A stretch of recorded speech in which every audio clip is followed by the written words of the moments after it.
మీరు యూరోప్కి వచ్చి దశాబ్దాలైనా మీ మనసు ఎప్పుడు ఆంధ్ర వైపు ఉంటుంది. 2019 నుంచి 24 వరకు రాష్ట్రం దారి తప్పిందే, మనం అనేక ఇబ్బందులు ఎదుర్కొంటున్నాం, మన పరువు పోతుందని చాలా మంది నన్ను కలిశారు, నాతో మాట్లాడారు, నాకు వాట్సాప్ లో మెసేజ్ పెట్టారు. వాళ్ళందరూ ఒకటి చెప్పారు, కలిసికట్టుగా పోరాడితేనే ఆ సైకోని మనం తరిమి కొట్టచ్చని. అది చేసి చూపించాం, కలిసికట్టుగా సాధించాం. 93% కాదు రాము, 94% సీట్లు మనం గెలిచాం. అది మనందరి కృషి. ఆ 5 సంవత్సరాల్లో ఇక్కడున్న మీ అందరి సహకారంతో అనేక సంక్షేమ అభివృద్ధి కార్యక్రమాలు కూడా మనం చేశాం.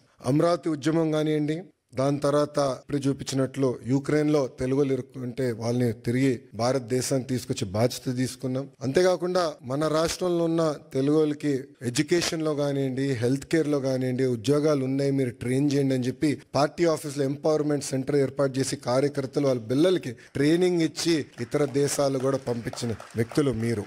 అందుకే నేను హెచ్ఆర్డి అదేవిధంగా స్కిల్ డెవలప్మెంట్ మంత్రి అయిన తర్వాత ఒక ఆర్గనైజేషన్ ఉందని కూడా నాకు తెలియదు వాస్తవంగా. ఆ ఆర్గనైజేషన్ పేరు ohm cap, overseas man power corporation of Andhra Pradesh. అదొకప్పుడు బాబు గారే బ్లూ కాలర్ వర్కర్స్ అంటే కన్స్ట్రక్షన్ వర్కర్స్ మిడిల్ ఈస్ట్కి వెళ్ళేదానికి ఒక ఆర్గనైజేషన్ ఉండాలని చెప్తే మేమందరం కూర్చుని చర్చించి బాబు గారితో కూడా చర్చించిన లేదో అది బ్రాడర్గా చేయండి, ఎక్స్పాండ్ చేయండి. ఇప్పుడు ఏదైతే మీరు ప్రెజెంటేషన్ చేశారో మన తెలుగు ప్రపంచం మొత్తానికి ఎట్లా ఎక్స్పోజ్ చేయాలి, ఆపర్చునిటీస్ ఎక్కడున్నాయి, అది ఒక భాగం అవుతే ఇతర దేశాల్లో ఉన్న తెలుగులు తలసరి ఆదాయం డబుల్ ఎట్లా చేయాలి దానిపైన మీరు ఫోకస్ చేయనని ఆదేశాలు జారీ చేసిన వ్యక్తి గౌరవ ముఖ్యమంత్రి చంద్రబాబు నాయుడు గారు. అంటే ఆయన ఎప్పుడు కూడా మన గురించి ఆలోచిస్తారు, మన భవిష్యత్తు గురించి ఆలోచిస్తారు. తెలుగులు ఎక్కడున్నా అన్ని రంగాల్లో నంబర్ 1 ఉండాలనే లక్ష్యంతో ఆయన పనిచేస్తారు. ఇప్పుడే భరత్ అన్నట్టు గౌరవ ముఖ్యమంత్రి గారు రాజకీయాల్లోకి రాకుండా ఉంటే ఆయన ఈలాన్ మస్క్ ఆఫ్ ఇండియా అయ్యేవారు అని అన్నారు.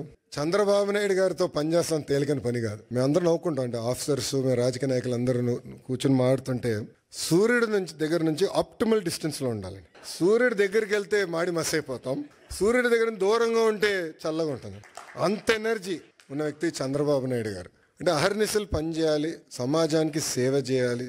అటు తెలంగాణ కానివ్వండి, ఆంధ్ర కానివ్వండి, తమిళనాడు, కర్ణాటక, అండమాన్ నికోబార్, ప్రపంచంలో ఎక్కడ తెలుగు వాళ్ళు ఉన్నా అన్ని రంగాల వాళ్ళు నంబర్ 1 ఉండాలి, వాళ్ళు ముందలు తీసుకెళ్ళే లక్ష్యంతో ఇప్పుడు కూడా అహర్నిశలు పనిచేస్తున్నారు.